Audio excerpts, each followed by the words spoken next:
It's actually a very fair observation, right? Even if you look in the United States, Obama was like that, right? Obama gave the public image that he was, a man of the people, and he was inspirational, and he was uniting, right? But then behind the scenes, he hit that drum, baby, let's go. Exactly.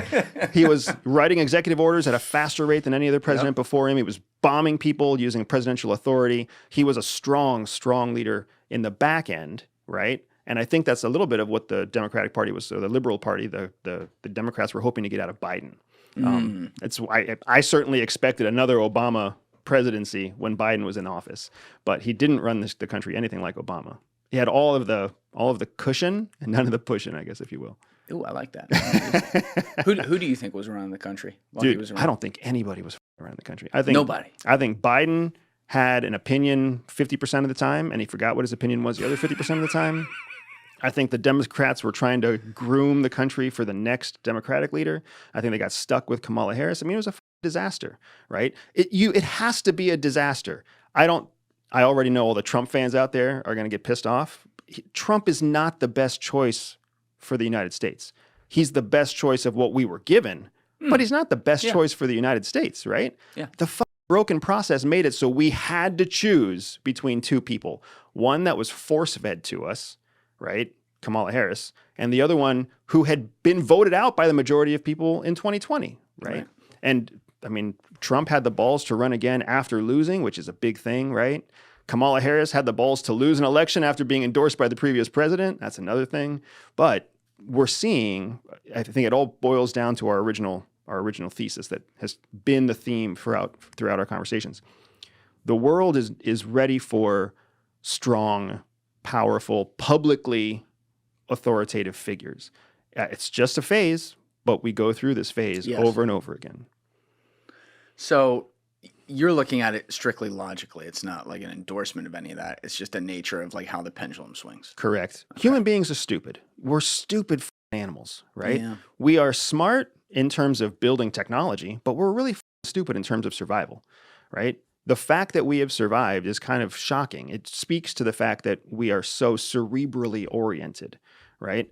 When you corner a human, they oftentimes give up. That's why criminals exist. When you corner an animal, they fight hard, even if it's a squirrel, right?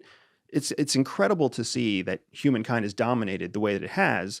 But then when you watch our evolution, you can see how much of our dominance has come from our brain and not our body, especially when you go all the way back to like Cro-Magnon man, right? Where had the small brain and big muscles, and now we've got big brains and small muscles.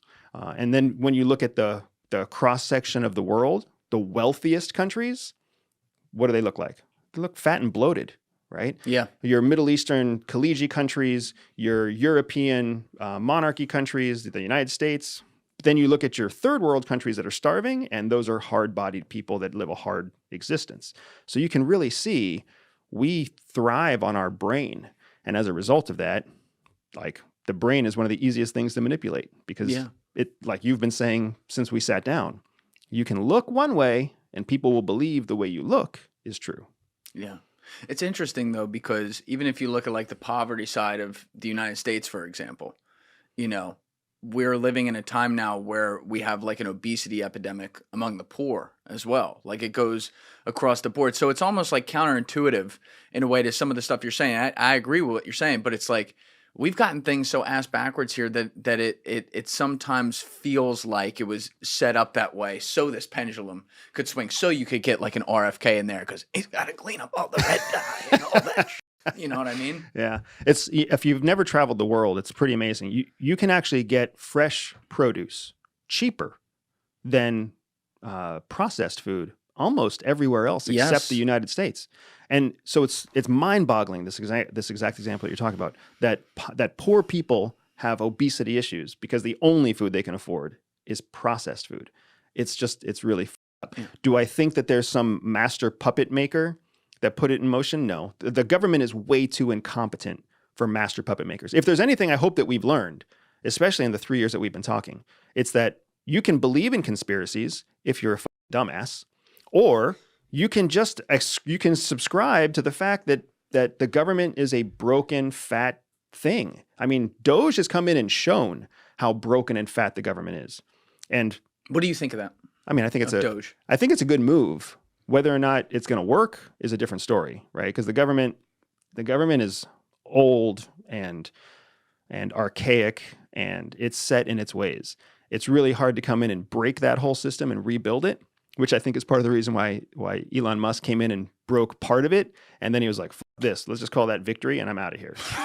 That's a CIA. That's what you think has happened? That's a CIA move. You come in, you realize that shit's broken, you try to fix it, and then you're like, I can't fix this. So how do I get out of this clean? How do I get out of this looking good? Yeah. I say, I've done the best I can do. Now it's over to you, right? Claim victory, bug out the back door. I mean, I think optically, we've talked about this on a few podcasts. It's not like, I love the idea of Doge. I love the idea of coming in and cutting waste and finding, like whether it be the USAID stuff or all the other things that we waste money on. That's great. And I appreciate that, like, Elon wants to do that. The optics, to me, and it's a shame we have to worry about this, but the optics of the richest guy in the country, who was also like the biggest donor to the incoming president, being the actual guy who then goes in and implements that, isn't the best. If you're focused on optics, right, which is a smart thing to focus on, but most Americans aren't smart enough to focus on the actual reality of what's there, right? They look at Elon Musk and they're like, SpaceX, he found a way to make commercial space cheaper than government space. He's outperforming NASA. And then they see Tesla and they're like, electric vehicles? That was something that nobody could do. And he figured that out. PayPal? Like, he found a way to make online transactions. That's how most Americans see Elon Musk. They don't. Now? Yeah. Dude, I know that you have the pulse on a subset of America. Right. America is gigantic. I know. 330 million people. If you just follow the 80-20 rule, if you just follow the basic 80-20 rule, right? That means 80% of the whole don't understand what's going on. 20% do. Yeah, but people still, because he got, and I'm not blaming him for this, he's allowed to do this, but like, because he got so involved in the highest political process and was vocal and out there about that, there is now like a break with him. I would agree with your logic when it comes to like Twitter, like 2 years ago or something. It's like a subset of the population's on Twitter. The rest of it, whatever the hell is going on there.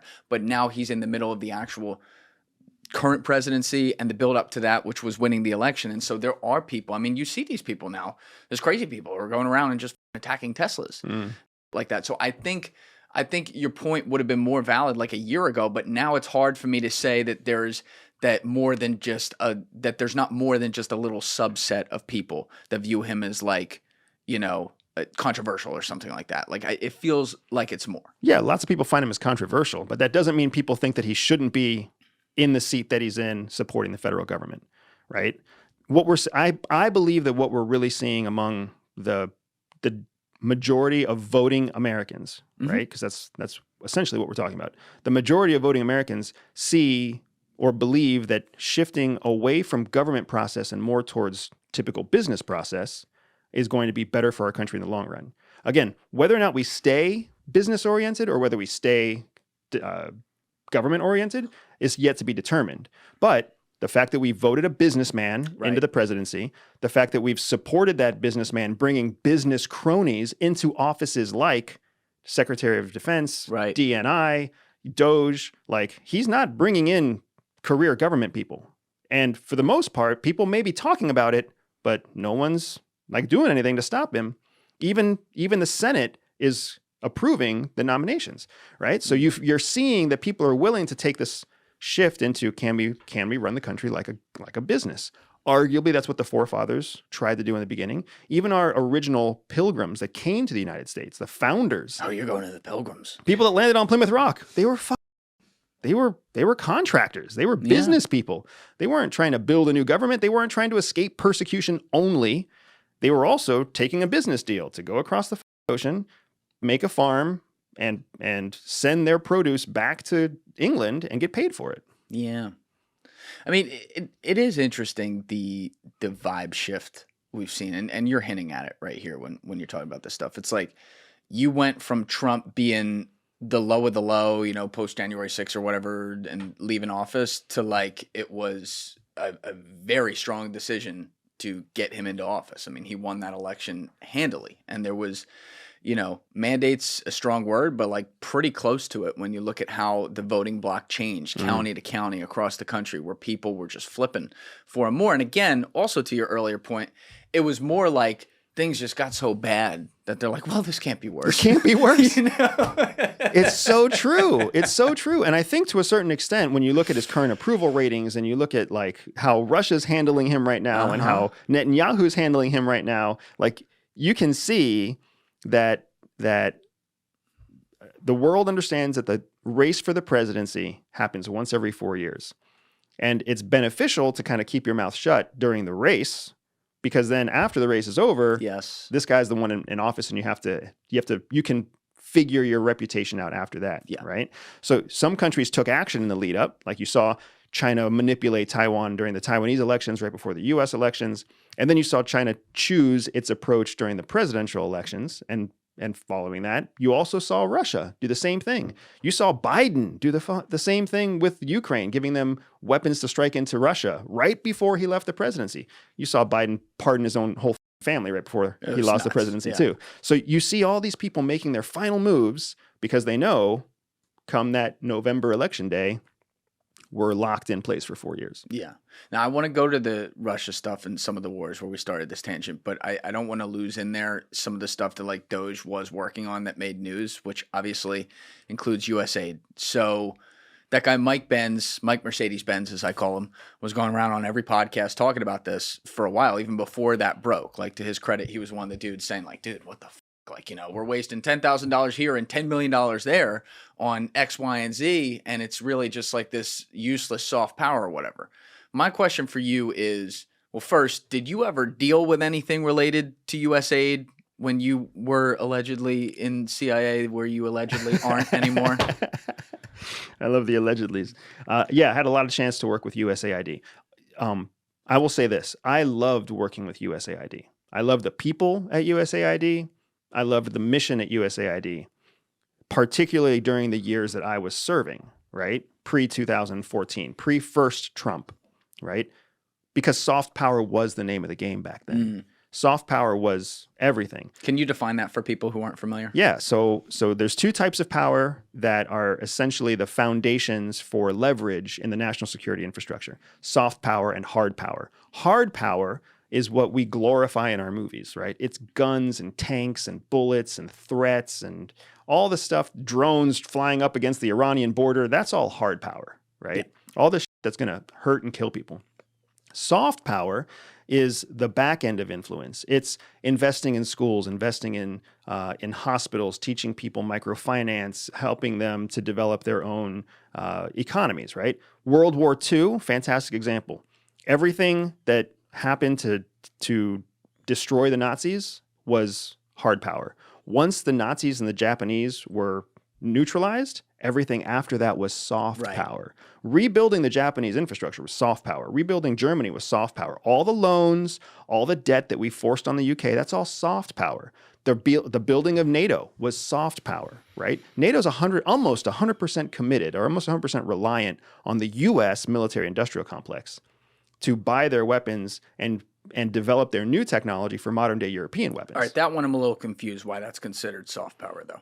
Because without America, NATO is less strong than it really is. Right, but they're a military organization. They are a cooperative that promises military support. Right. But the majority of what they buy for that military support is American-made, or American-designed, or based off American tech. Okay. Right? I see what you're saying. Yeah. So Germany puts 2% into their military defense budget. Like France puts 3%. Poland puts 4%. We put 10,000, 4 million. We put like 13 or 18%, right? And then we force Europe to spend their allotted budget. Why do we force Europe to spend their allotted budget? Because they're buying from us, right? That's why we're so supportive of Israel. That's why we're so supportive of the Middle East, the Khaliji countries, because they're buying their weapons from us. Oh, yeah. Was that the whole thing with when Khashoggi got whacked by MBS? The reason we held out was because we're doing all kinds of arms deals. Correct. That's the whole reason we put up with Saudi Arabia. Even remember when Biden called Saudi Arabia, what the f did he call them? he had It's this, like he's a tyrant. yeah, something like that. right? And then he had to go ask him for oil like 2 months later. And that's the whole relationship, like 2 months later. And that's the whole relationship, right? That's the whole relationship with the Middle East. So all of that is kind of at play here, and we've got to keep that in mind as the current reality. USAID was critical in an age of soft power. When the Belt and Road Initiative was happening, that's Chinese soft power. When Russia was investing across Africa, that's Russian soft power, right? So everybody was investing in soft power from maybe 299, 2000-ish until the late 2010s, mid 2010s. While we were prosecuting a conflict, the global war on terror, the rest of the world was like, well, we'll let America be the ones, wielding the guns and weapons. Nobody wants to go head to head against hard power when America's spun up its war machine. So they all invested in soft power. USAID had a place then. Now we're in a place where there's tons of authoritarian rule. What's soft power going to do when an authoritarian can come in and just push you out? It's a different world now. Freedom! So fresh on me. Freedom!